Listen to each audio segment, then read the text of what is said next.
नमस्कार साथियों, मैं गोपाल काक मास्टर ट्रेनर जिला झाबुआ से।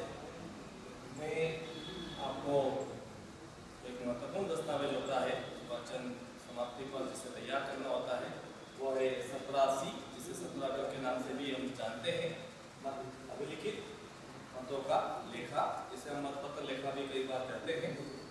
इसको किस तरीके से भरना है इस पर मैं चर्चा करूंगा। और यह वीडियो प्रशिक्षण के उद्देश्य से बनाया जा रहा है।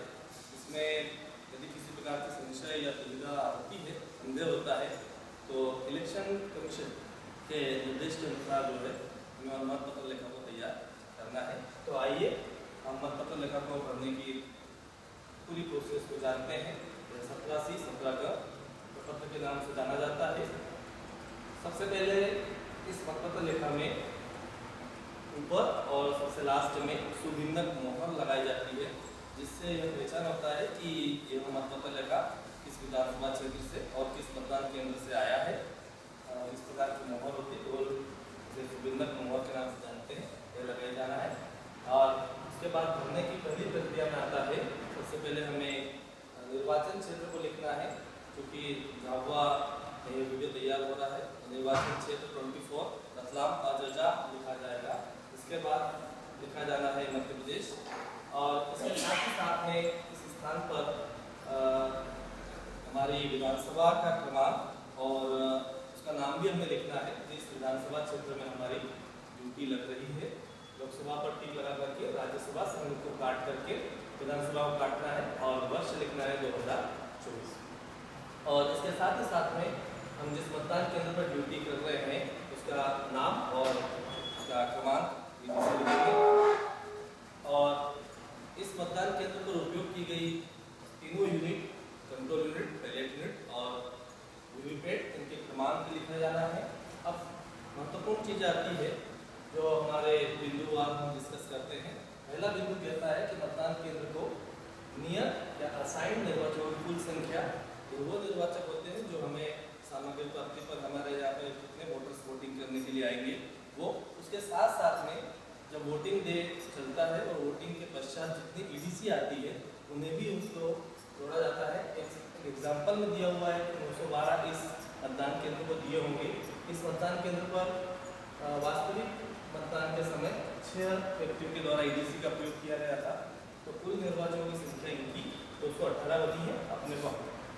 अपने मतदान केंद्र की संख्या लिखना होगी ईडीसी को प्लस करके।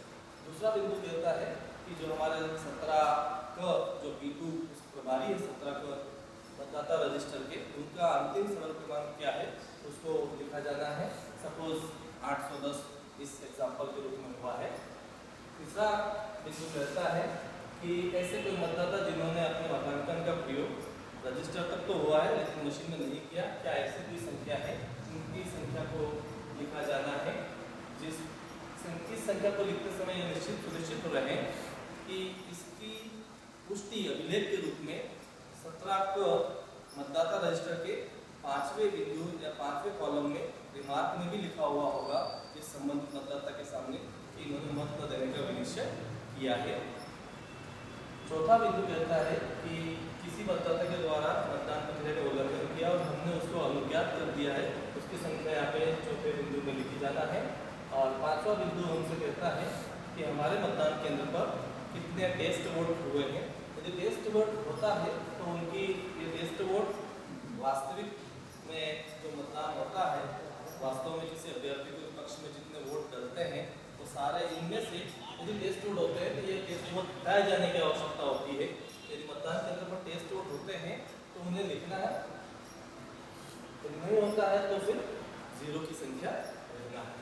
यदि टेस्ट वोट होता भी है तो उस संबंधित मतदाता के द्वारा टेस्ट वोट करवाया है तो उसकी एंट्री पुनः 17 के रजिस्टर में होती है और रिमार्क के कॉलम में लिखा जाता है टेस्ट वोट। तो वो किस नंबर, किस सीरियल नंबर पर लिखा हुआ है 17 के रजिस्टर में किस सीरियल नंबर पर लिखा है उसको यहाँ पर अभिलिखित किया जाता है।